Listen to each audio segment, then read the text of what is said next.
strike into the crowd. வணக்கம் நண்பர்களே, welcome to my channel CCF உங்கள் cricket with mister cocktail furious.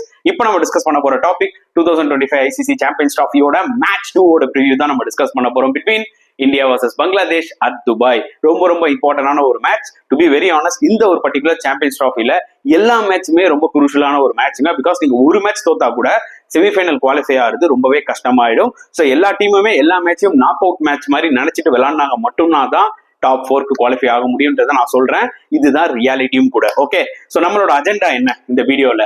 Obviously ரெண்டு டீமோட ஹெட் டு ஹெட் ஸ்டாட்ஸ் நம்ம பார்க்க போறோம்.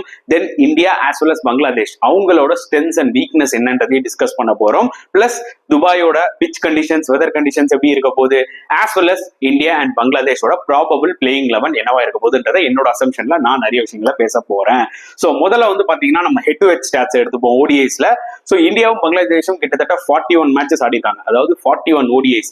அதுல இந்தியா 32 டைம்ஸ் வின் பண்ணிருக்காங்க, பங்களாதேஷ் 8 முறை வின் பண்ணிருக்காங்க. ஒரு மேட்ச் மழைனால கேன்சல் ஆயிருக்கு. ஸோ ஓவரால் இந்த ஹெட் டு ஹெட் பார்க்கும்போது ஆப்வியஸ்லி இந்தியா டாமினேட் பண்ணிருக்காங்க.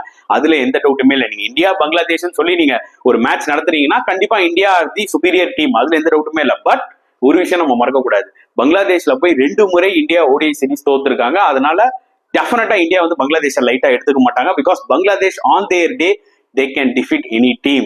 So கண்டிப்பா அது வந்து இந்தியாவோட மைண்ட்ல இருக்கும். அண்ட் துபாய் கண்டிஷன்ஸ் எப்படி இருக்க போகுதுன்னா நிறைய ஸ்பெகுலேஷன்ஸ் இந்த டோர்னமெண்ட் முன்னாடி. அதாவது ILT20 நடந்தது, அதுல வந்து பாத்தீங்கன்னா ஸ்பின்னர்ஸ் விக்கெட்டே எடுக்கல, ஃபாஸ்ட் பவுலர்ஸ் தான் விக்கெட் எடுத்தாங்க. ஸோ இந்தியா வேற 5 ஸ்பின்னர்ஸ் வச்சு எடுத்துட்டு போறாங்க. இது எந்த அளவுக்கு ஒர்க் அவுட் ஆகும், டியூ வருமா வராதா? கரண்டா கிடைச்ச இன்ஃபர்மேஷன் என்னன்னு பாத்தீங்கன்னா டியூ மோஸ்டா இருக்காதுன்ற மாதிரி தான் இருக்கு. It will be a good batting wicket, எந்த டவுட்டுமே கிடையாது. அதனால ப்ராபப்ளி 2 கேப்டனுமே டாஸ் வின் பண்ணா சேஸ் பண்ணதான் பார்ப்பாங்க. At the same time toss தோக்கிறதுலயும் ஒன்றும் பிரச்சனை இல்லைங்க. ஏன்னா ஃபர்ஸ்ட் பேட்டிங் ஆடி நீங்க ஒரு நல்ல ஸ்கோர் போஸ்ட் பண்ணீங்கனாலும் பாத்தீங்கன்னா செகண்ட் பேட்டிங் ஆடுற டீமுக்கு கொஞ்சம் ப்ரெஷர் இருக்கும் ஏர்லி விக்கெட்ஸ் விட்டா. ஸோ ஆப்வியஸ்லி 2 டீமுமே சேஸ் பண்ணதான் பார்ப்பாங்க. பட் நத்திங் பேட், என்ன சொல்றது, பேட்டிங் ஃபர்ஸ்ட் ஆடுறதுலயும் வந்து பாத்தீங்கன்னா ஒன்னும் பெரிய குற்றம்லாம் இல்லை இந்த ஒரு பர்டிகுலர் விக்கெட்லன்றது என்னோட ஒரு கருத்து. அண்ட் கண்டிப்பா துபாயில வந்து பாத்தீங்கன்னா ஒரு மாதிரி இன்டிஃபரண்டான ஒரு கிளைமேட் இருந்திருக்குங்க. அதாங்க ரொம்ப ஆச்சரியமா இருக்கு. அதாவது மழைன்றது வந்து ஜென்ரலா துபாயில நம்ம அவ்வளவு பார்க்க மாட்டோம், சரிங்களா? பட் லைட்டா ஒரு மாதிரி மழையும் வரும் வாய்ப்புகள் இருக்குன்ற மாதிரி சில போர்காஸ்ட்ல நான் படிச்சேன். ஸோ அதனால ஃபிங்கர்ஸ் கிராஸ்ட், ஹோப்ஃபுல்லி வந்து பாத்தீங்கன்னா தேவையில்லாத ஒரு மழை வந்து இந்த இம்பார்ட்டன்ட் மேட்சை வந்து பாத்தீங்கன்னா டிஸ்டர்ப் பண்ணாம இருந்தா சரி. So let's wait and see, fingers crossed, நான் திருப்பியும் சொல்ற மாதிரி. அண்ட் ஆப்வியஸ்லி நம்ம முதல்ல பங்களாதேஷோட ஸ்ட்ரென்த் அண்ட் வீக்னஸ் என்னன்றதை நம்ம டிஸ்கஸ் பண்ணுவோம். ஸோ பங்களாதேஷோட ஸ்ட்ரென்த் எடுத்துக்கிட்டீங்கன்னா ஆப்வியஸ்லி அவங்களோட ஃபாஸ்ட் பவுலர்ஸ் தாங்க. டஸ்கின் அகமத், நஹீத் ரானா, முஸ்தபிசுர் ரஹ்மான் அண்ட் தன்சிம் ஷக்கீப். இந்த 4 ஃபாஸ்ட் பவுலருமே வந்து பாத்தீங்கன்னா குவாலிட்டி ஃபாஸ்ட் பவுலர்ஸ், அதுல எந்த டவுட்டுமே கிடையாது. ஆஸ் வெல் அஸ் அவங்களோட மிடில் ஆர்டர் வந்து பாத்தீங்கன்னா மஹமதுல்லா, முஷ்ஃபிகர் ரஹீம்லாம் ஒரு எக்ஸ்பீரியன்ஸ் பிளேயர்ஸ், ரொம்ப வருஷமா விளையாடிட்டு இருக்காங்க. ஸோ அவங்களும் வந்து கான்ட்ரிபியூட் பண்ணுவாங்கன்ற மாதிரி நான் எக்ஸ்பெக்ட் பண்றேன். இதுதான் பங்களாதேஷோட ஸ்ட்ரென்த்ஸ், புரியுதா உங்களுக்கு? ஸோ பங்களாதேஷோட வீக்னஸ் நம்ம எடுத்துக்கிட்டோம்னா அவங்க ஸ்பின் டிபார்ட்மெண்ட். மெஹதி ஹசன் 10 ஓவருக்கு 35-40 போட்டு ஒரு விக்கெட் எக்கனாமிக்கலா போயிடுவார். பட் அதர் எண்ட்ல ரிஷத் ஹுசைன் T20ல வேணா ஒரு விக்கெட்ஸ் எடுக்கலாம், ஓரளவுக்கு டீசெண்டா போடலாம். பட் ஒன் டே கிரிக்கெட்ல டைட்டா போடுவாரா? ஐ திங்க் அவர் ரன்ஸ் லீக் பண்ணுவாரான்ற மாதிரி எனக்கு தோணுது. ஸோ ஸ்பின் டிபார்ட்மெண்ட் கொஞ்சம் வீக்கா இருக்கிற மாதிரி தோணுது பங்களாதேஷ். ஆஸ் வெல் அஸ் அவங்களோட டாப் ஆர்டர், புரியுதா உங்களுக்கு? மோஸ்டா வந்து பாத்தீங்கன்னா தன்சித் ஹசன் வச்சுதான் ஓபன் பண்ண போறாங்க. பிகாஸ் லிட்டன் தாஸ் இந்த ஸ்குவாட்ல இல்ல. என்னதான் ஃபார்ம்ல இல்லைனாலும் லிட்டன் தாஸ் மாதிரி ஒரு குவாலிட்டி பிளேயரை உங்க ஸ்குவாட்ல எடுத்திருக்கணும். அதுவே எனக்கு ஒரு மிகப்பெரிய ஷாக்கரா இருக்கு. ஏன்னா இப்ப தன்சித் ஹசனும் பெருசா கொடுத்த ஆப்பர்ச்சுனிட்டியில பெர்ஃபார்ம் பண்ணல. பிளஸ் சௌமியா சர்கரும் வந்து பாத்தீங்கன்னா எந்த மேட்ச்ல அடிப்பாருன்னு தெரியல, 10 மேட்ச்ல ஒரு மேட்ச் அடிப்பாரு. அவர் வந்து பாத்தீங்கன்னா ரொம்ப இன்கன்சிஸ்டன்ட் பிளேயர். நம்பர் 3ல வந்து கேப்டன் ஷாண்டோவே வந்து பாத்தீங்கன்னா ஒன்னும் ஓடிஎஸ்ல ஒரு பெரிய நாக் விளையாட்டுல ரீசென்ட் டைம்ஸ்ல 60s 50s அந்த மாதிரி தான் வந்து ஹையஸ்டா அடிச்சிருக்காரு. அதனால டாப் 3 பார்க்கும்போது கொஞ்சம் வீக்கா இருக்கிற மாதிரி இருக்கு. டக்குன்னு விக்கெட்ஸ் போயிடுச்சுன்னா மிடில் ஆர்டர் மேல பிரஷர் வந்துடும். பிளஸ் அவங்க கிட்ட இன்னும் ஒரு சின்ன ஸ்ட்ரென்த் என்ன இருக்குன்னு பாத்தீங்கன்னா டௌரிட் ரிட்டாய், நல்ல ஒரு மிடில் ஆர்டர் பிளேயர். ஜேக்கர் அலி நல்ல ஃபார்ம்ல வராரு. அதாவது பங்களாதேஷ்க்கு வந்து பாத்தீங்கன்னா லைக் நான் என்ன சொல்லுவேன்னா ஒரு 50-50 சொல்லுவாங்க. சில இதுல வீக்னஸும் இருக்கு, சில ஸ்ட்ரென்த்ஸும் இருக்கு. எப்படி அவங்க வந்து பாத்தீங்கன்னா கம்பைண்டா விளையாட போறாங்கன்றதான் பார்க்கணும். அங்கதான் பங்களாதேஷ் ஆக்சுவலா ஸ்ட்ரகிள் ஆவாங்க, புரியுதா உங்களுக்கு? அண்டர் பிரஷர்ல வந்து பாத்தீங்கன்னா டக்குன்னு கிரம்பிள் ஆயிடுவாங்க. அது ஐசிசி டோர்னமெண்ட்ல நம்ம நிறைய பார்த்திருக்கோம். சோ அதுதான் நான் வெயிட் பண்ணி பார்க்கணும். எப்படி பங்களாதேஷ் வந்து பாத்தீங்கன்னா இந்த மாதிரி ஒரு டஃப் பீரியடை தாண்டி இந்தியாவை எப்படி பீட் பண்ண போறாங்கன்னு சொல்லிட்டு it's going to be tough, it's not going to be easy, புரியுதா உங்களுக்கு? ஏன்னா அதர் எண்ட்ல இந்தியா வந்து சரியான ஃபார்ம்ல வராங்க. இந்தியாவோட ஓவரால் அந்த ஒரு 15 மெம்பர்ஸ் ஸ்குவாட பார்க்கும்போது ரொம்ப ஃபார்மிடபிளா இருக்கு கம்பேர் டு பங்களாதேஷ்ன்றது என்னோட ஒரு பாயிண்ட் ஆஃப் வியூ, சரிங்களா? சோ இந்தியாவோட ஸ்ட்ரென்த்ஸ் அண்ட் வீக்னஸ் இப்ப நம்ம டிஸ்கஸ் பண்ணலாம். சோ இந்தியாவோட மிகப்பெரிய ஸ்ட்ரென்த் என்னன்னு பாத்தீங்கன்னா ஆப்வியஸ்லி அவங்களோட பேட்டிங் செம்ம ஃபார்ம்ல இருக்காங்க எல்லாருமே. இங்கிலாந்து சீரீஸ்லாம் நம்ம எல்லாமே பார்த்தோம். டாப் ஆர்டர்ல ரோஹித் சர்மா ஒரு செஞ்சுரி போட்டாரு, சுப்மன் கில் மரண ஃபார்ம்ல இருக்காரு ஓடிஐஸ்ல, விராட் கோலி அந்த ஒரு க்ரூஷியல் 50 அடிச்சாரு. ஸோ என்னதான் ஒரு அவுட் ஆஃப் ஃபார்ம்ல டெஸ்ட் கிரிக்கெட்ல இருந்தாலுமே ஓடிஐஸ்ல Virat Kohli is obviously a king இன்னி வரைக்குமே, அதுல எந்த டவுட்டுமே கிடையாது.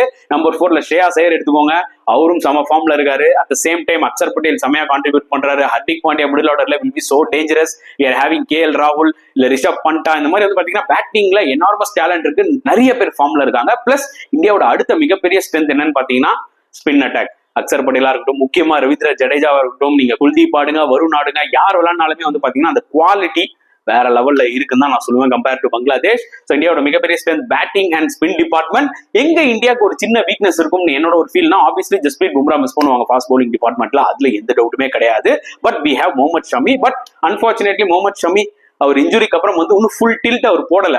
அப்படியே ஒரு ஃபுல் டில்ட்டோட போட்டார்னு வச்சுக்கோங்களேன் இந்த சாம்பியன்ஸ் ட்ராஃபி, அப்ப இந்தியாவுக்கு வந்து பாத்தீங்கன்னா எல்லாமே வந்து பிளஸா தான் வந்து அமையும். பட் அது இனி வரைக்குமே ஒரு சின்ன ஒரு வீக்னஸ் இருக்குன்னு தான் நம்ம சொல்லணும். ஷமி ஃபுல் ஃபார்ம்ல வருவாரா, அது ஒரு ஃபேக்டர். செகண்ட், ஹர்ஷதீப் சிங் T20ல நிறைய எக்ஸ்பீரியன்ஸ் இருக்கு இந்தியாவுக்கு போட்டு, என்னதான் இருந்தாலும் ஓடிஐல ஒரு நியூ தான். ஸோ அவர் அண்டர் பிரஷர்ல எப்படி பெர்ஃபார்ம் பண்ண போறாரு. ஹர்திக் பாண்டியா ஓடிஐஸ்ல கொஞ்சம் எக்ஸ்பென்சிவா இருக்காரு அவரோட போலிங்ல. ஸோ இந்த ஃபாஸ்ட் போலிங் டிபார்ட்மெண்ட் கொஞ்சம் ஒரு மாதிரி ஜிட்ரியா இருக்கு. ஈவன் ஹர்ஷித் ராணாவை கூட வச்சிருக்காங்க பேக்கப்ல. நீங்க வந்து பெலாட்டல் சீரீஸ்ல பெர்ஃபார்ம் பண்ணிடலாம், பட் அஸ் யங்ஸ்டர் நீங்க அண்டர் பிரஷர்ல போடுவீங்களா? ஸோ இந்தியாவுக்கு இருக்கிற ஒரே சின்ன ப்ராப்ளம் இந்த ஃபாஸ்ட் போலிங் டிபார்ட்மெண்ட் தான். ஐ திங்க் நீங்களும் அக்செப்ட் பண்ணிப்பீங்கன்னு நினைக்கிறேன். ஸோ லெட்ஸ் see என்ன நடக்கும் போது பார்க்கலாம். நான் சொன்ன மாதிரி இந்தியா வந்து பங்களாதேஷ் லைட்டா எடுத்துக்க மாட்டாங்க. ஸோ பங்களாதேஷ்க்கும் வந்து பாத்தீங்கன்னா அனதர் ஆப்பர்ச்சுனிட்டி. முஷ்பிகர் ரஹீம் வர பயங்கரமா ஏதோ ஒரு பேட்டிலாம் கொடுத்துருக்காரு. இந்த மாதிரி வந்து பாத்தீங்கன்னா நாங்க ஃபைனல் போவோம், இந்தியாவும் ஃபைனல் வரும், நாங்க இந்தியாவை ஃபைனல் அடிச்சு கப்பு தூக்குவோம் அப்படிலாம் சொன்னோன்னே நல்லா பயங்கரமா பயந்துட்டேன். அதனால ஹோப்ஃபுல்லி வந்து பாத்தீங்கன்னா வாயில வடை சுட்டுறதை விட்டு பேட்லயும் வடை சுட்டு அட்லீஸ்ட் ஒரு செமிஃபைனல் வரைக்கும் போவாங்களா இந்த வாட்டின்றத நான் வெயிட் பண்ணி பார்க்கணும். அது வரைக்கும் போனாங்கனாலே அது மிகப்பெரிய ஒரு அச்சீவ்மெண்ட். இல்ல முஷ்பிகர் ரஹீம் சொன்ன மாதிரியே பாத்தீங்கன்னா அப்படி ஃபைனல்ல போய் அவங்க இந்தியா வர்றாங்களோ இல்ல வேற யார் ஆனாங்களோ அடிச்சு டிராஃபியை தூக்குனாங்கன்னா கண்டிப்பா நம்ம சல்யூட் தான் அடிக்க போறோம்.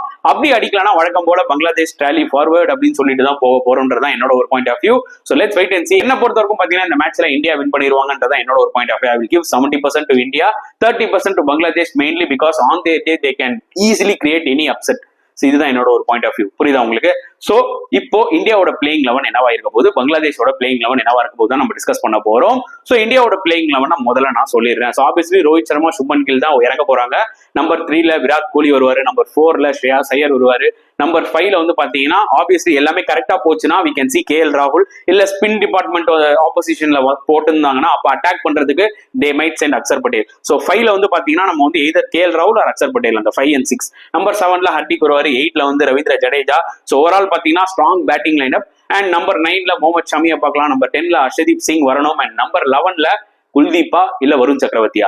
என்ன பொறுத்தும் இனிஷியலா நான் வந்து பாத்தீங்கன்னா நான் குல்தீப்பை வச்சுதாங்க ஸ்டார்ட் பண்ணுவேன். புரியுதா உங்களுக்கு? அதுக்கப்புறம் நம்ம வருண் சக்கரவர்த்தியை வேற ஏதாவது ஒரு ஆப்போனன்ட் கிட்ட கொண்டு வரலாம். Initially I will start with Kuldeep தான். அன்லஸ் குல்தீப்க்கு ஏதாவது இன்ஜுரியோ இல்ல எதுவும் இல்லாம இருந்தால் குல்தீப்பை தான் ஸ்டார்ட் பண்ணணும்ன்றது என்னோட ஒரு கருத்து.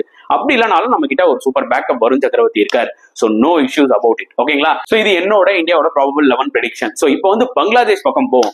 So Bangladesh obviously Tanzid Hasan and Soumya Sarkar தான் ஓப்பனிங் இறங்க போறாங்க, அதுல எந்த டவுட்டுமே இல்லை. நம்பர் 3ல வந்து பாத்தீங்கன்னா கேப்டன் ஷாண்டோ வருவாரு, நம்பர் 4ல முஷ்பிகர் ரஹீம் பெர்ஃபெக்ட் ஸ்பாட், 5ல மஹமதுல்லா, 6ல டௌரிட் ரிடாய், 7ல வந்து பாத்தீங்கன்னா ஜேக்கர் அலி, 8ல மெஹதி ஹசன், அண்ட் 9ல வந்து பாத்தீங்கன்னா ரிஷத் ஹுசைன், நம்பர் 10ல வந்து கன்சிம் ஷகீப், நம்பர் 11ல I will play Nahid Rana. நான் ஏன் முஸ்தபிசுர் ரஹ்மான் விளையாட மாட்டேன்னா, ரீசெண்ட் டைம்ல முஸ்தபிசுர் ரஹ்மான் கிட்ட அந்த ரியல் ஃபிஸ் போயிடுச்சு, அந்த பழைய ஃபிஸை நம்மளால பார்க்க முடியல. பட் இந்த மிச்சம் இருக்கிற 3 ஃபாஸ்ட் பவுலர்ஸும் பாத்தீங்கன்னா சாலிடா மினிமம் 140 கிலோமீட்டர் ஸ்பீட்ல போடுவாங்க, எல்லாருமே wicket takers. So obviously I will play this 3 fast bowlers. புரியுதா உங்களுக்கு? Plus Rishad Hossain as well as Mehidy Hasan. So எனக்கு தெரிஞ்சு இதுதான் பெட்டரான ஒரு காம்போசிஷனா பங்களாதேஷ்க்கு இருக்கும்ன்றது என்னோட ஒரு கருத்து. வெயிட் பண்ணி பார்க்கலாம் அவங்க எந்த பிளேயிங் 11ல போக போறாங்கன்னு சொல்லிட்டு. ஸோ கைஸ், நீங்க என்ன ஃபீல் பண்றீங்க India versus Bangladesh, as well as நான் சொன்ன இந்த ப்ராபபிள் 11 பத்தியும் என்ன ஃபீல் பண்றீங்க? ஓவராலா இந்த மேட்ச்ல யார் வின் பண்ணுவாங்க? இந்த கருத்துக்கள் எல்லாமே கமெண்ட் செக்ஷன்ல போடுங்க. இந்த வீடியோ பிடிச்சிருந்தா லைக் பண்ணுங்க, ஷேர் பண்ணுங்க, முடிஞ்சா சப்ஸ்கிரைப் பண்ணுங்க. ஸோ நெக்ஸ்ட் வீடியோல பார்க்கலாம் ஃப்ரெண்ட்ஸ். அன்டில் தென் பாய்.